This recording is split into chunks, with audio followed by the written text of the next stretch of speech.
we're going to go ahead and get started. Okay, so the day is November 15, 2021. The time is 12:46 p.m. My name is Destiny Sears, and I'm here working on the Black Pride in Jackson. And today we have... Donovan Morton. All right, and may you please spell your name for the record, please? Donovan Morton. Okay, and then we're going to go ahead and get started with some basic questions. What are your pronouns? He. Okay, and then when and where were you born? I was born in Jackson, Mississippi on November 16, 2001. Okay, we got a birthday coming up. Yes. Okay, happy early birthday. Thank you. So, growing up in Jackson, can you give me a description of, like, growing up, your childhood? My childhood was really good. I think my mom protected it a lot, like, for me not to see certain things so early on. So, I would say for the most part, it was very good. Okay, and it was just your mom in the household? Yes, just my mom. Okay, so can you give me your household dynamics? Elaborate with you. Just like all the people that live in the house with you. Oh, just me and my mom. It was just me and my mom growing up. Okay, you the only child? Yes. Okay, so growing up, were you all religious? Yes. We would go to church and yeah. Okay. Can you elaborate, like, what religion and everything like that? At first, like, we would go to my grandma's church, which is Baptist, but as I got, like, me and my mom started, like, getting older and stuff, we went to this non-denominational church, and it was called Macarios, and that was, like, a term for worship in another language. And I liked that church. It was just, like, real homey, you know. Everybody knew each other. It wasn't, like, a mega church, so, yeah. All right, so what schools did you go to here in Jackson? I actually went to school in Ridgeland first, which was Highland Elementary, and then I went to Germantown, which is in Madison. Okay, and then how would you say your education career was at those two schools?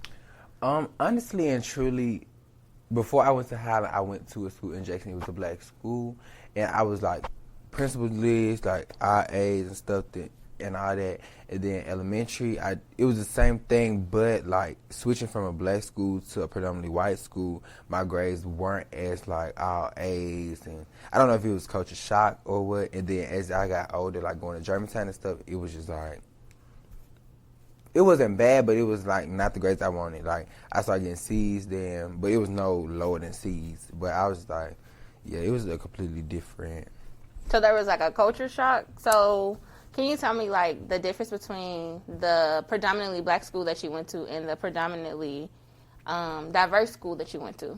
The black school, it was just like, you know, when you're around your own people, like, everybody know each other, like, you get the inside jokes, you get the outside world, and then, like, when you go to predominantly white school, I feel like me personally, you have to, like, try to fit in their box, in their realm. And it was just, like, not where I wanted to be. So I really didn't enjoy it as much. That's why I was so ready to go to Jackson State. Because it was just, like, I'm tired of, like, trying to, like, dim down my blackness just so I won't be, like, overly black. You get what I'm saying? Mm-hmm. So, yeah. All right. So, it's what year are you here at Jackson State? I came in 2020. 2020. Okay, so you are a sophomore. Yes. How's your experience been here at Jackson State? I love Jackson State. All my life, I knew I was coming to Jackson State. So me being here is like, sometimes I have to pinch myself, like, wow, I'm really here. Like, I remember when I was so young, like, going out to games and stuff. Because my goddad, like, he really put me into this Jackson State world. He was really big at Jackson State here, and, like, he donates a lot. So I've been going to games since I was, like, 5. So I just always knew I enjoy it and stuff, yeah. Okay, and what all do you do here at Jackson State? Are you involved in any clubs or any teams or anything? I'm in the Trio STEM program, the Aristocrats program, and I'm a cheerleader here. Okay, and then what is the Aristocrats program? It is a STEM program, a tutor and a mentor program as well. And, like, with anything, like, you need help on chemistry, they have tutors that can help you and stuff, and like they actually funded my summer school this past summer. Okay, and then Trio, can you elaborate on Trio? Trio is like another STEM program where you just make connections like with internships and tutoring and just getting to know other people in your field, like the older people, like juniors and seniors that can help you, like tutor and all that kind of stuff. Okay, and what's your major? My major is bio pre-med. Okay, what are you planning on doing with that? Honestly, I'm still in the air about it right now. I'm really trying to like lock in, but I'm still trying to figure it out. Okay. So we're gonna go ahead and get more into it. So, how do you identify yourself? Him, he. Okay. And then, how do you describe your sexuality?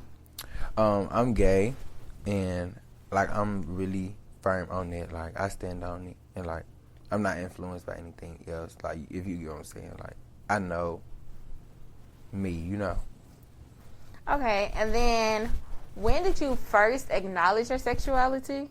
And then, can you give me the timeline of you finding out to you coming out? When did I just know?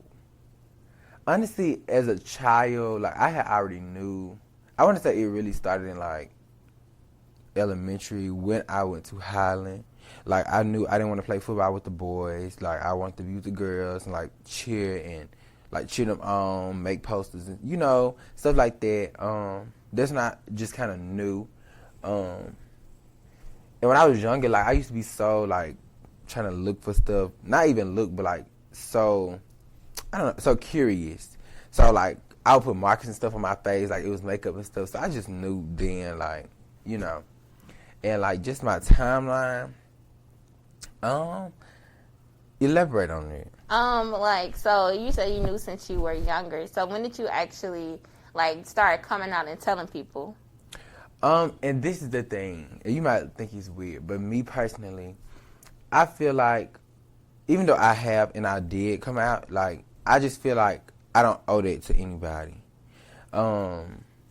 Because you don't have people walking around telling you, oh, I'm straight, or oh, I'm trans, or oh, I'm pan, or like, you get what I'm saying? So I don't like owe that to nobody because it's like my life to live.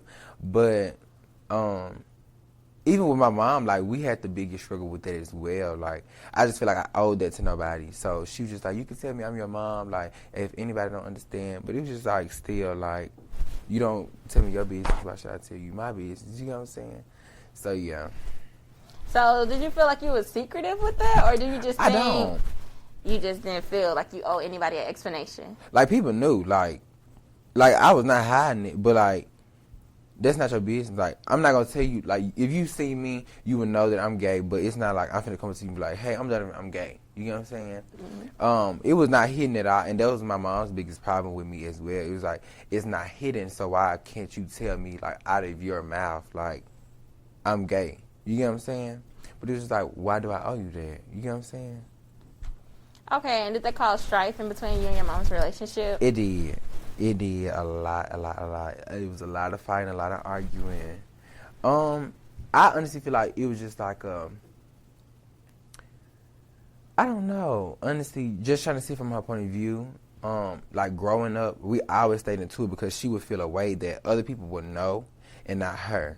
So it was like, how do the outside people know that you're gay, but I didn't know. But it was like you knew, but like I just never told you out my mouth. But I never told nobody out there out my mouth. So it was just like she felt like we were close enough. But my thing was when I was younger, like she used to always press the issue, no, you cannot be gay, da da da da. So it was just like you didn't create a comfortable environment for me to tell you. So I feel like that's when I started to build this guard up with just telling people like, okay, at a young age, I was like, okay, I don't owe nobody that. Like, I don't owe you to tell my life to you. Like, you don't need to know my story. I don't know your story, so I don't need to tell you mine.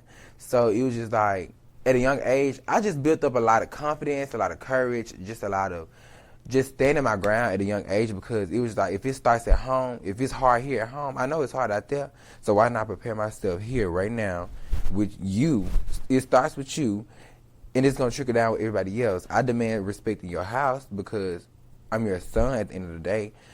You want respect, you have to give it as well. So I demanded respect, not even saying I was disrespectful, none of that, but it's just like as a child and a mother, that relationship, it has to have respect. If you just disrespect your child, you cannot expect respect in return. You get what I'm saying? So as a child, knowing that I was gay, like I started standing my ground very early on, and like I demanded respect, like, and it caused arguments, it caused fights, it caused me to spend the night with my other family members, but I came back and demanded respect, and now our relationship is like so good. It's like amazing. That's good. So do you feel like that characteristic of demanding respect and having like really high confidence, do you believe that that's something that a lot of gay males have to build before they actually like go out into the world? I say yes and no. Honestly, I say yes because some people are not as strong as other people.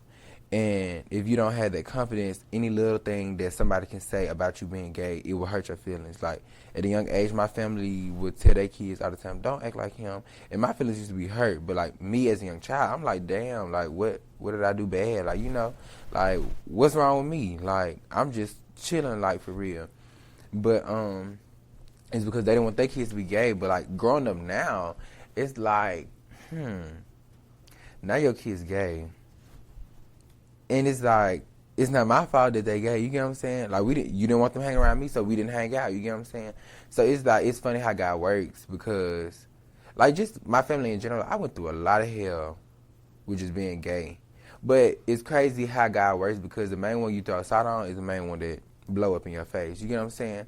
Because all the men in my family, no degree, no college, no nothing, gave me the most hell. Now I'm the first male in my family on both sides to go to a university, still here, cheerleader on top of that, going into my second year here, finna go into my third.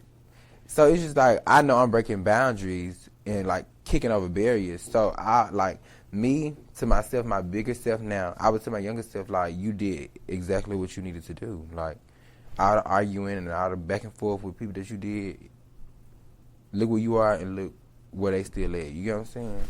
Congratulations on your accomplishments. Thank you. So, do you think, like, how was your college experience as a gay male?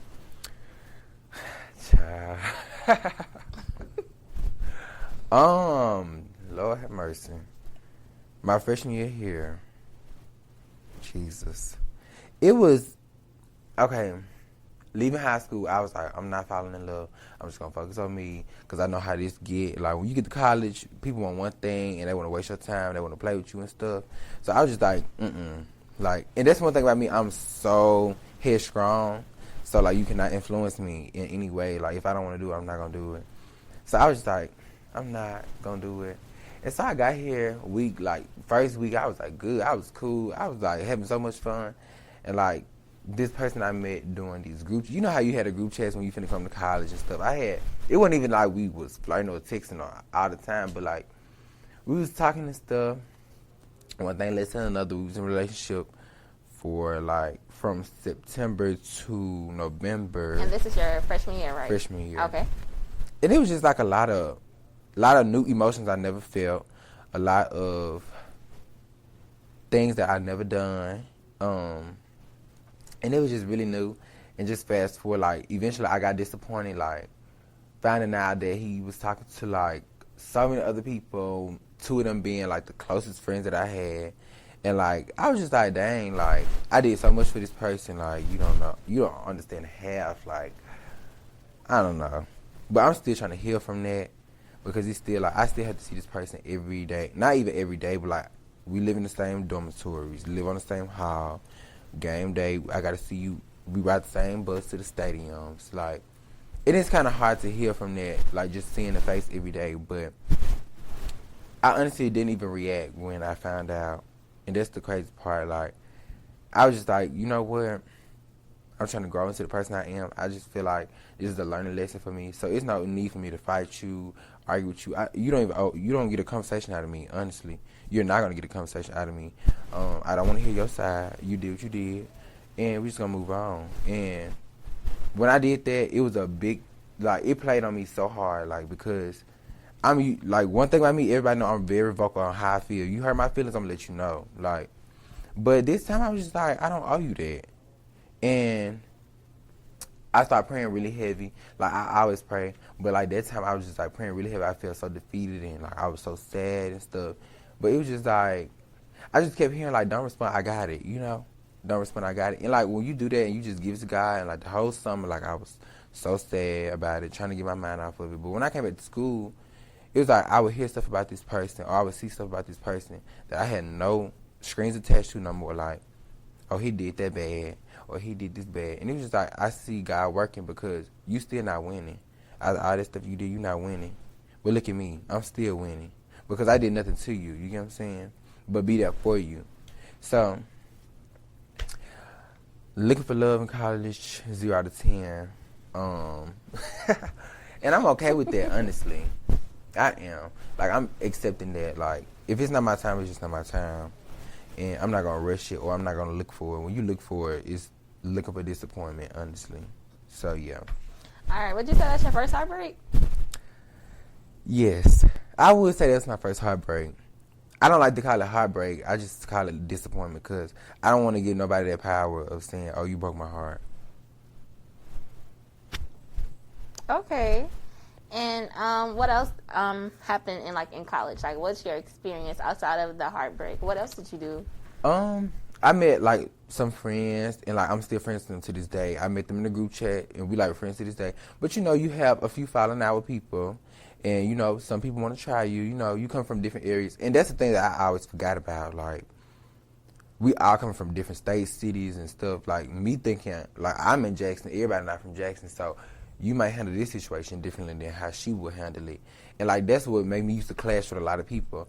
But, like, getting here, we had a friend group.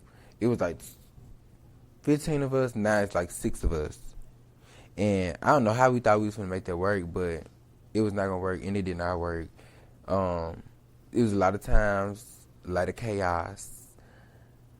But, honestly, I would say, like, even like besides the chaos and falling out and not having a friend group as big as it used to be, like I feel like it all made me be the person I am today. Like honestly, every lesson that I learned, every falling out, every heartbreak, every disappointment, like I still like it here. I still love it here. Like you're not gonna take that away from me. And how would your friends describe you? Oh Lord. They probably say I'm crazy. They probably say I'm vocal. They would definitely say I'm vocal. But one thing they will say, like, I do look out for them. If anything, like, they never ever need money. If it's my last, I'm going to give it to them. Because I know they'll do the same for me. Like, if I need to vent, I have all of them to do that with. Like, and they know one thing about it, like, he's so exclusive. Like, outside people, you might think you know him, but you really don't know him. You know, not how we know him, So, yeah, I think that would definitely say, like, yeah, all that. Okay, and so you're originally from Jackson. Mm-hmm. So what are some places here in Jackson that you feel comfortable in? See, one thing about me, I really don't go out that much, but my freshman year, my cheer captain did take me to the gay club, Metro, and it was actually like a very fun environment. Like, you know how you just hear like a lot of bad things about gay people, like a lot of gay people in one setting. I was kind of like on edge because that was my first time ever like going to a gay club, like ever going to anything just like for only gay people. You know what I'm saying? So it was actually like really well, and like I danced, like Jay said style, and like they was doing that, and I was having fun. Like it was so fun, and like he made sure I was good the whole time. Like I really appreciate that. Like that was just like a thing I never forget. So yeah, I would say one of those. Okay, so they do like major dancing at the gay clubs. Mm-hmm. All right, that sounds fun. Yeah. Okay, and then are there any other places you feel comfortable in? Honestly, I'm just comfortable in my own skin, so anywhere I go, I'm comfortable. Honestly. All right, and what do you do for a living? Like, do you work? Oh, yes, I have a work steady job. I work at the Mississippi Veterans Memorial Stadium, and what else I do? I forgot. There's one more thing I do. What is it? I don't know. It'll come later. Okay. But I know I work there. Okay, and then how is it like in your work environment as a black gay male? Honestly, it's the most comfortable environment. Like, I love working there. Like, I love going. And I honestly hate sometimes when I miss going. Like, Like, it's really, like, everybody there is so nice. Like, they do not, like, put labels on people there. Like, it's so nice. Like, I love it. I really do. Okay. And then this question, what is it like being an identifier? Well, what is it like being a gay black male here in the South?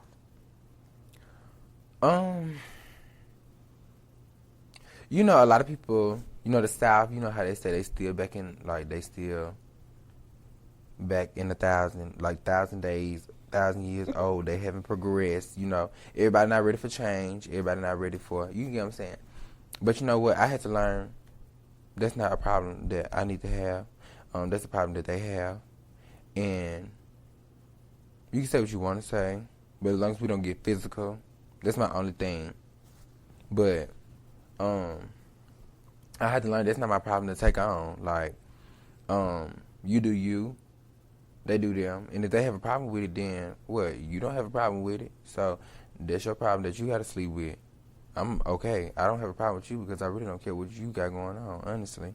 So, but with just being in the South, growing up gay, I would not even sugarcoat it. Like, it's really hard. Like, you have to, like I said, like, most of my answers are very, like, hard because at a young age, like, I had no gay mentor. I had no gay person in my family. I had no gay anything. So, like, I had to learn the ropes for myself. I had to learn gay terms and gay things on my own, honestly. And just learning everything on my own and, like, feeling like I was alone, even in my own household. Like, I couldn't tell my mom things like, oh, if I had a crush on this boy, like, what do I do? Like, I couldn't tell you that. So me bottling all this up by myself, it's like, okay, if I'm learning the ropes by myself, might as well kind of grow up by myself, like, just build that confidence, like, nobody can break me down. And sometimes I feel like, and it makes me, I'm not going to say sad, but, like, I hope it doesn't be perceived as if, oh, he's cocky or, oh, he's better than, because it's never that. It's just like, I know my worth, I know what I'm going to put up with, and I know what I'm not going to put up with. And if you cannot respect or abide by it, you just got to go. You get what I'm saying? Because 19 years finna be 20 tomorrow, I built up myself just, like, really strong, and, like, nobody's going to break me down. Like, that's why I don't like compromise with other people. Like, no. Because I know what I bring to the table, and I know what I'm going to put up with, and I know I won't put up with nothing that I would, like, I wouldn't do nothing to you that I could put up with. You get what I'm saying? So I would want the same in return. So, yeah. All right. And then what is it like being a black gay male in Jackson, Mississippi? Honestly, like, back to the love thing, like, you know how people, like, want, like, a picture perfect, like, oh, I'm in love, like, this love story. Like, I honestly, maybe it's just, like, the hard reality, but, like, I don't look for love. Like, I just be like, in Jackson, I know I'm not going to find my soulmate here. Like, honestly, like, and honestly, I stay in my own lane. I stay in my own box because it just saves me from disappointment. And, like, you know, I hear a lot of stories about, like, young gay boys, like, getting killed here. Like, I know one boy, he followed me on Instagram. He was, like, super nice. And, like, I found out my freshman year, like, he got shot and killed at Battlefield Park. And, like, that just really broke my heart. And it just made me look at, like, life a little bit differently. Because, you know, when you're in your own lane, you don't think about the outside world at all. And it is an outside world out there. Like, everybody don't like gay people. And that really made me wake up. Like, you in Jackson, this is, like, right across the street from your school, and this boy was really sweet, and, like, he probably just was looking for love, you know, and he probably thought somebody really liked him, and he got killed just for being himself, you know what I'm saying? So it really just woke me up and be like, wow, it's the outside world. Don't live in your own world sometimes, and just, like, be careful. And it's hard to even say be careful because you really just don't know. Like, that's the risk that you do take, you know what I'm saying? Mm-hmm. So I would say it's really scary, like, because you might think people are, not even saying think people are okay with you being gay, but it's like you might think you're in a comfortable setting, and whole time that's a dangerous setting. You get what I'm saying? So I would say it's very scary here being gay, but I try not to let it scare me. You get what I'm saying? So do you use any dating apps or anything of that such? Okay.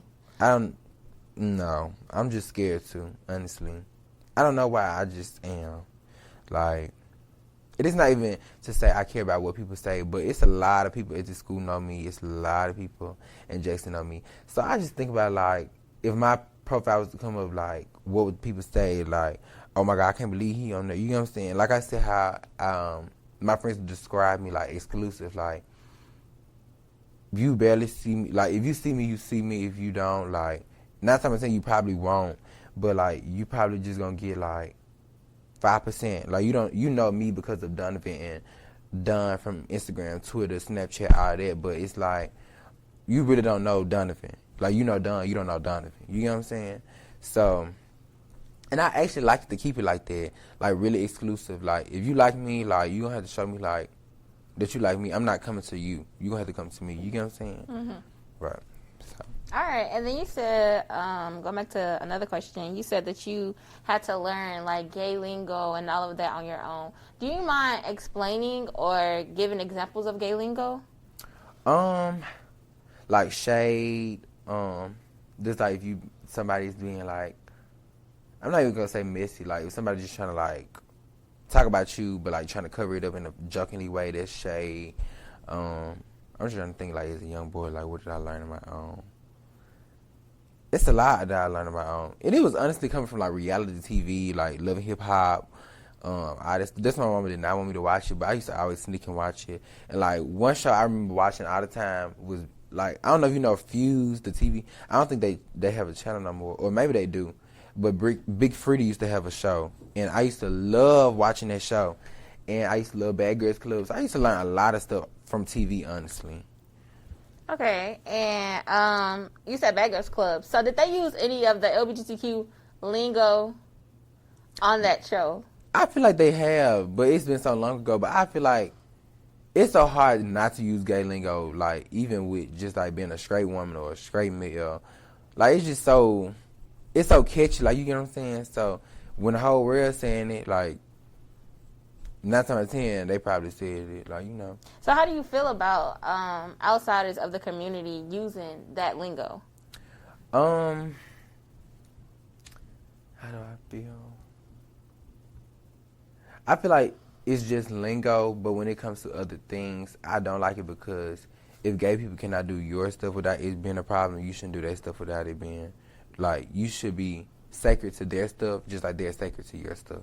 Okay, can you give me an example of that? Like, okay, I always had an issue with how girls can put on boy clothes and get praised for it, but if boys put on girls' clothes, it's like shunned.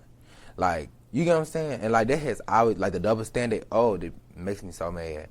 Because it's just like, a girl can get praised for being like this tomboy. Like, oh, she can dress, like, she just so clean, so fine, whatever. But if a boy come out here with the girl clothes on, it's like, ooh, what he doing? You know what I'm saying? Mm-hmm. So I always felt like it was always a double standard. It still is kind of, but I feel like it's growing. But yeah, just like. So with that, are you talking specifically to masculine presenting women, or just straight women that put on guy clothes? Honestly, both. But being in the community that women, how do I say it?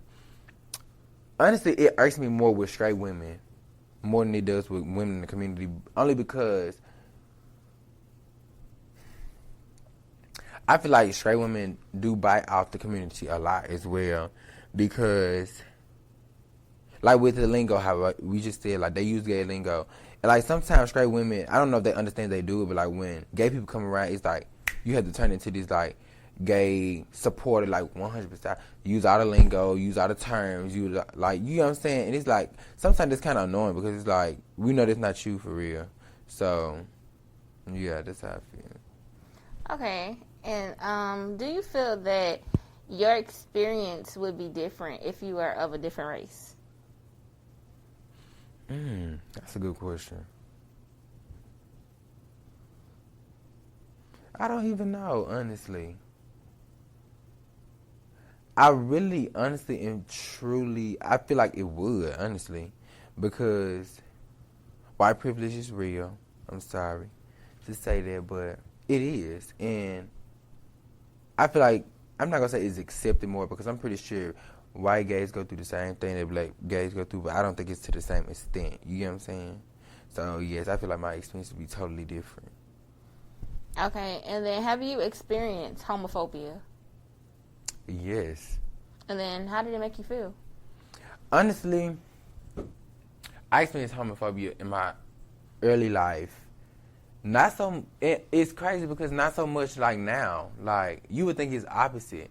But, and like I said, it really started from my own family. Like, I have so many stories that it was just like, but like I said, like, it made me sad at the moment.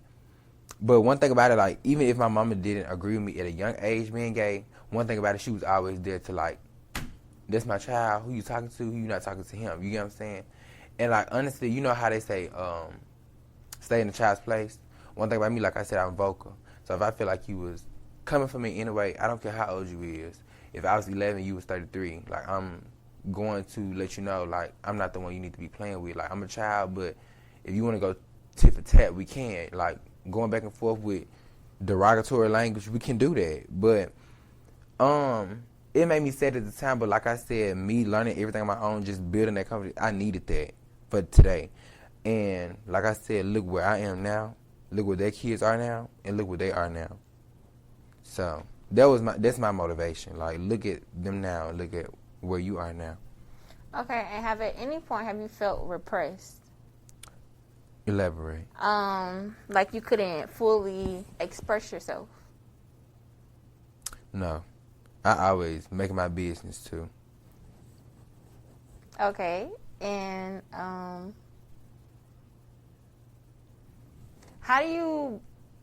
would you describe, how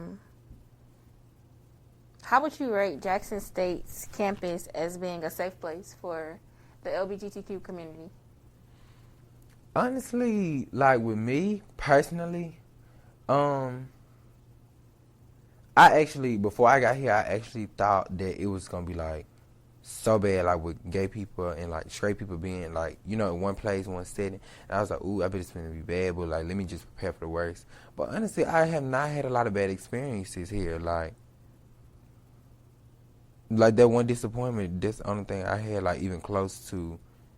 So I would say like safe place for me personally, speaking on my behalf, I would say it's probably like an 8 out of 10.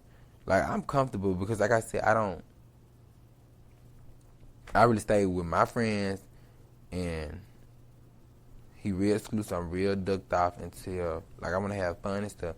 But, like, I don't even, like, when I go out and stuff, like, it's cool. Like, I be cool. Okay. And have you been to any Pride events? Actually, I haven't because I always miss them. Either I'm working or cheer or something is always in the way. But I always wanted to, though, like, just to, like, hear different people's story, like, how people grew up and stuff. That's the only thing, like I said, I hate missing stuff. Like, I don't have a chance to do nothing. All right. Do you plan on going to the Pride events this weekend? See, I didn't know nothing about that.